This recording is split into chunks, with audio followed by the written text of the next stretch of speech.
আর একটা আমার বিরুদ্ধে অভিযোগ এসছে, বলে স্যার আপনি তো সাংঘাতিক রকমের ক্যাপিটালিস্ট, আপনি একবার বলছেন না যে আমাদের দেশের যারা ইন্ডাস্ট্রিয়ালিস্ট, বেসিক্যালি কোনো বামপন্থী আমাকে লিখছে যে তারা কোনো ন্যূনতম মজুরির কোনো পাত্তা দেয় না, এইসব যেসব সরকারি স্কুল কলেজে যে মায়না দেওয়া স্কেল দেওয়ার কথা দিচ্ছে না, জিচা করে সমান সব স্কুলের শিক্ষকদের কলেজের শিক্ষকদের মায়না দিচ্ছে প্রাইভেট স্কুল কলেজে, এগুলো নিয়ে আপনি কিছু বলছেন না, which is wrong by the way. এগুলোতে আমার থেকে আর কেউ বেশি বলেনি এই ব্যাপারগুলো নিয়ে। আমি শুনুন, বেসিক্যালি কোনটা ক্যাপিটালিজম কোনটা সোশ্যালিজম অধিকাংশ লোকজনই ভারতের বোঝে না।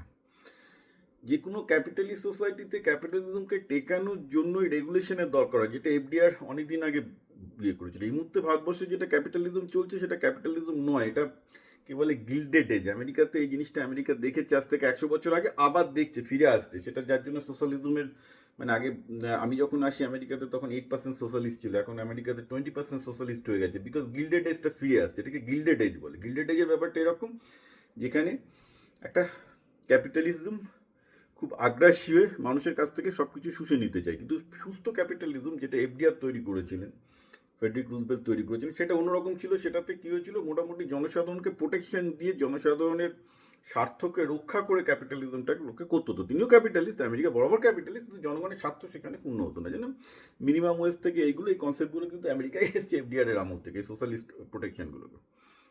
তো ব্যাপারটা কী হচ্ছে, যে কোনো মিনিমাম ওয়েজ অ্যাকচুয়ালি ক্যাপিটালিজমের জন্যই ভালো। কারণ আমি আপনাকে বলছি, ধরুন ক্যাপিটালিজম কার উপর দাঁড়িয়ে থাকে, লেবার মার্কেটের উপর। আপনার ভালো কোয়ালিটির লেবার চাই, ভালো কোয়ালিটির লেবার হতে গেলে লেবারকে পয়সা দিতে হবে। এখন আইটি ক্ষেত্রে এটা নিয়ে কোনো সমস্যা হয় না।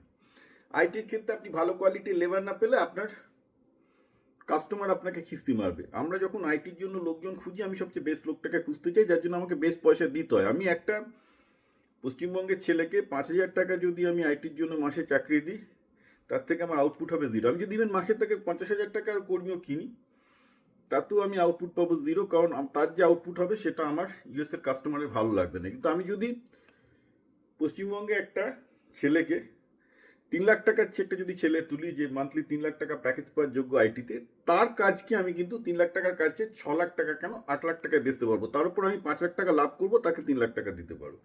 This is the beard thing of the capitalism. কিন্তু 5,000 টাকা 50,000 টাকা 1 লাখ টাকার লোককে হায়ার করলে আমি দেখেছি পশ্চিমবঙ্গে আইটিতে তাদের যে স্কিল, তাই দিয়ে বিদেশি ক্লায়েন্টের শান্ত রাখা যায় না।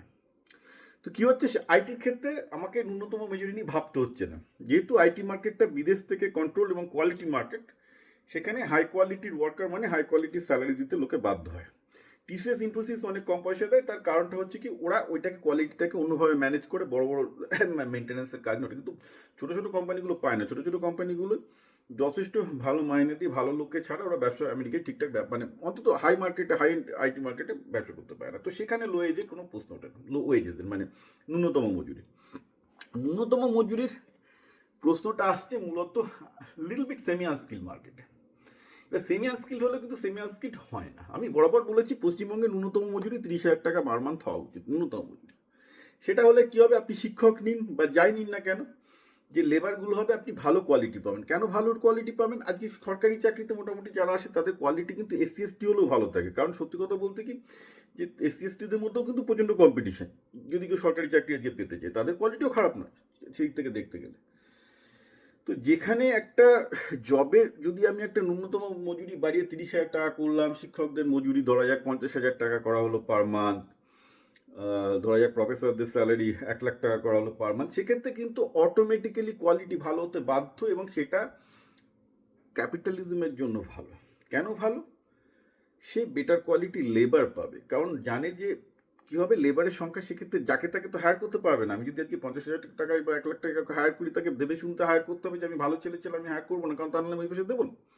কিন্তু সমস্যা হচ্ছে, আপনি বলছেন যে এই যে স্কুলের শিক্ষকদের বা কলেজের শিক্ষকদের এত কম মাইনে দিয়ে কেন চালাচ্ছে। কারণ হচ্ছে যে স্কুলের শিক্ষক এবং কলেজের শিক্ষকদের যে আউটপুট, তার কোনো মা বাপ নেই আর কেউ চাইছেও না। অর্থাৎ স্কুলে বা কলেজে যে ছেলেগুলোকে ভালো করে মানুষ করতে হবে, সেই যে প্রোডাক্টটা, সেটা নিয়ে কিন্তু কারো কোনো মাথা ব্যথা নেই, কারণ অভিভাবকরা অধিকাংশ ক্ষেত্রেই মূর্খ। তারা কী আউটপুট প্রোডাক্ট পাচ্ছে তারাও জানে না, ফলে তাদের মাথায় টুপি পাওয়ানোর চান্স আছে। ফলে একটা মাস্টারমশাইকে আমি 1 লাখ টাকা দিলেও আমার যে আউটপুট, 20,000 টাকা দিলেও তাই আউটপুট। যে ছেলেটাকে বাবা মা পাঠিয়েছে, সে ইঞ্জিনিয়ারিং কলেজের মালিকও জানে, বাপের লাডলি কুমড়ো পটাশ ছেলে, তাকে দিয়ে কী হবে, সে 1 লাখ টাকা 2 হাজার টাকার মধ্যে কী পার্থক্য বুঝবে, কী বুঝবে? সে তো আর আমি আমেরিকার ক্লায়েন্ট নয়। আমার একটা অভিজ্ঞ আমেরিকান ক্লায়েন্ট, সে 50 হাজার টাকা ভার্সেস 5 লাখ টাকার একটা আইটি কর্মীর ডিফারেন্স বুঝতে পারবে। একটা ছেলে বাপের টাকা ইঞ্জিনিয়ারিং পড়তে এসছে প্রাইভেট ইঞ্জিনিয়ারিং কলেজে, সে একটা 20 হাজার টাকার একটা 1 লাখ টাকার প্রফেসরের মধ্যে পার্থক্য করতে পারবে? পারবে না। বলে যা হতে হচ্ছে।